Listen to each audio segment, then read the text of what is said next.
Olá, turma! Sejam bem-vindos hoje à nossa videoaula. Hoje a nossa videoaula é de História e nosso assunto hoje é a República Velha, que foi de 1889 a 1930. A República Velha, gente, ou a Primeira República, ela durou, como eu falei, em 1889 a 1930. A proclamação da República, em 15 de novembro de 1889, foi um movimento, sobretudo, elitista, que ocorreu sem luta e sem participação da população.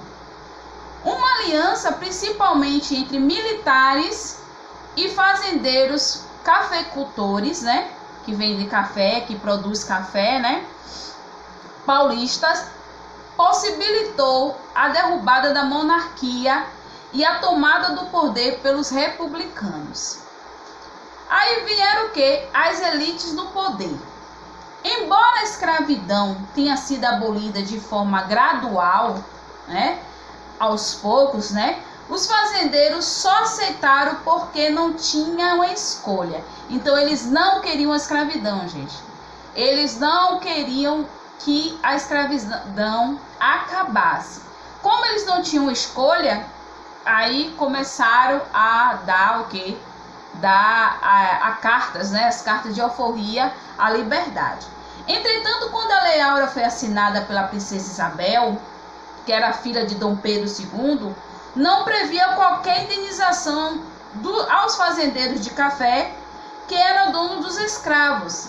Assim, muitos fazendeiros, né, ficaram insatisfeitos e eles não confiavam mais no governo, porque queriam receber uma indenização pelos escravos libertos. Com isso, como isso também não aconteceu, né, passaram a apoiar a ideia de transformar o Brasil numa república. Você vê que até então eles aceitavam a monarquia, né? Ser dirigido por Dom Pedro. Só que com a libertação dos escravos, eles queriam ser indenizados. Como eles não foram indenizados, então ele ficou contra a monarquia, querendo o quê? Transformar o Brasil numa república. Aí nesse período, né, a província de São Paulo ficava mais rica por causa da produção do café. A República interessava mais aos produtores do café, né, de café, pois eles queriam ter o quê? Maior poder no governo. Com a República poderiam eleger deputados, participar mais ativamente das decisões políticas do país, né? Assim, ao longo da Primeira República, o poder político continuou nas mãos da elite, dos ricos, né? É melhor dizer assim, dos ricos. Quem tinha dinheiro que estava ao poder do Brasil. O Brasil estava ao poder dessa elite, né? De fazendeiros, donos de terra, pessoas que tinham dinheiro. Os militares também estavam descontentes com o governo porque ele estava com salários baixos e gostariam de participar mais também das decisões políticas. Alguns políticos mais conservadores também temiam pela monarquia, né? Pois Dom Pedro II estava muito doente. Se viesse a falecer, quem herdaria o trono era quem? Sua filha mais velha, a princesa Isabel, que entretanto ela era casada com o neto do rei da França, né, que era Gestão de Orleans. Esses políticos temiam que a princesa tornasse rainha e fosse manipulada pelo marido, né? Nessa situação, o Brasil passaria a ser governado por um estrangeiro. Então eles não queriam que isso acontecesse. Com esse descontentamento, né? No dia 15 de novembro de 1889, os militares deram um golpe na monarquia. Ou seja, retiraram Dom Pedro II à força. dava-se o início ao que? O período da história do Brasil conhecido por República Velha, que era 1889 a 1930. Aí vieram a República da Espada, né, que foram os primeiros 3 anos da República Velha,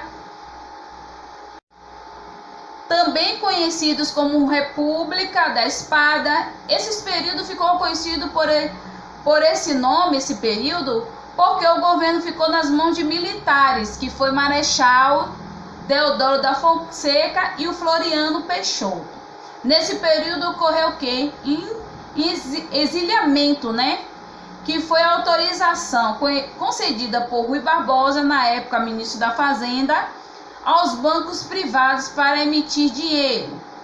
Esse fato gerou a inflação junto com o aumento do custo de vida, falências teve, né? Desvalorização da moeda, tudo isso na República da Espada.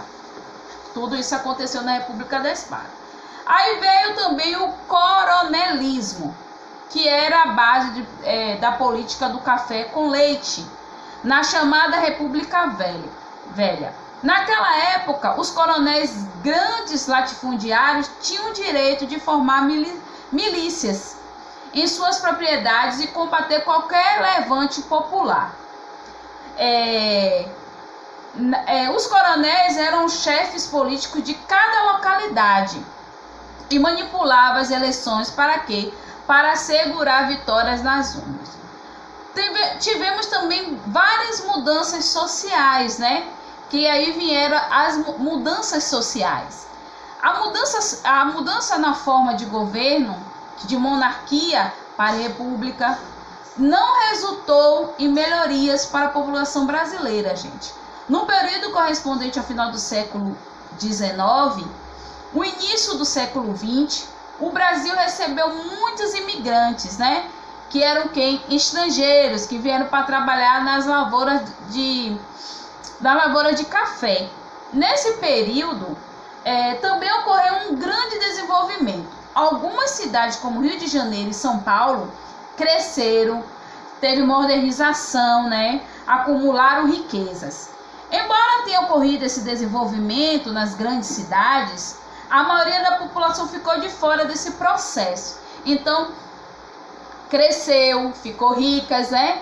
Tiveram desenvolvimento, só que as pessoas ficou fora desse processo. As pessoas continuaram sem dinheiro, continuaram pobres, né?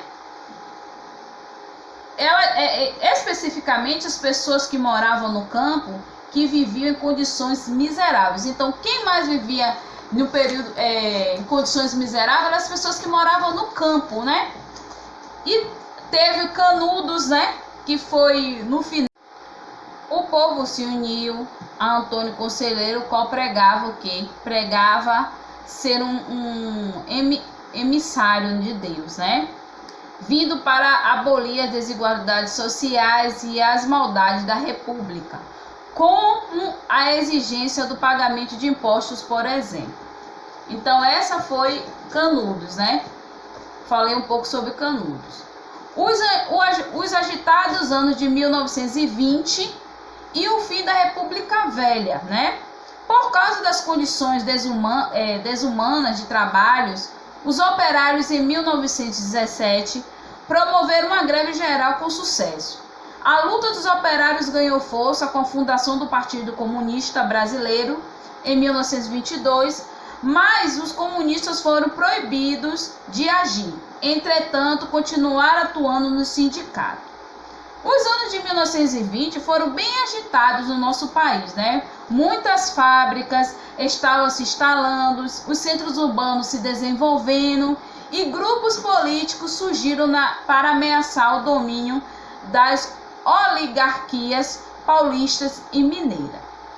Também tivemos o tenentismo, que além de operários estarem satisfeitos, outro grupo, o dos jovens oficiais tenentes das Forças Armadas, né, também estavam insatisfeitos. Os tenentes iniciaram um movimento armado com o intuito de quê? De tomar o poder, que ficou conhecido como movimento tenentista.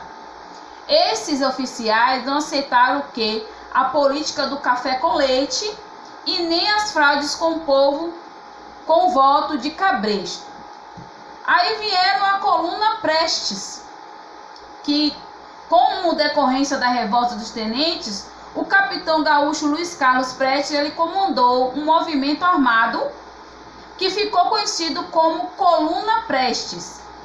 Eles defendiam a deposição do presidente da República, a implantação do voto secreto, um ensino fundamental obrigatório no Brasil e queria também acabar com a miséria e injustiças sociais do nosso país. Os participantes caminharam cerca de 25 mil quilômetros pelo interior do Brasil. Durante essa trajetória, eles enfrentaram as tropas estaduais e federais, além de jagunços. O movimento não conseguiu derrubar o governo, mas contribuiu para o enfraquecimento político da República Velha, né? E aí, né, deles surgiram muitos nomes importantes na política brasileira durante a década de 1930. Tivemos o presidente paulista Wagner Luiz, foi o último eleito pela política do café com leite, que em seguida deveria eleger o primeiro para a presidência. Entretanto, não foi isso que aconteceu. Foi indicado um paulista para a sucessão e diante dessa desfeita, Minas Gerais aliou-se ao Rio Grande do Sul e à Paraíba, formando a Aliança Liberal. A Aliança Liberal lançou a candidatura de Getúlio Vargas, gaúcho, para presidente e João Pessoa, paraibano, como vice-presidente. Ela defendia mudanças significativas para o Brasil, como o voto das mulheres, o voto secreto e as leis trabalhistas que hoje temos, né? Como as eleições não foram honestas, Getúlio Vargas perdeu para Júlio Prestes. Além disso, ocorreu também o assassinato de João Pessoa no Recife. Esses acontecimentos desencadearam uma revolução da República de 1930, dando início à Era Vargas. Então, hoje estudamos, né? Hoje a gente estudou a República Velha. O assunto está da página 89 a 94. Gente, lê um assunto que é muito importante você ler e fazer as atividades, viu? Não esqueçam de ler o assunto, porque é muito importante. Um beijo, um cheiro, até a próxima aula. Tchau!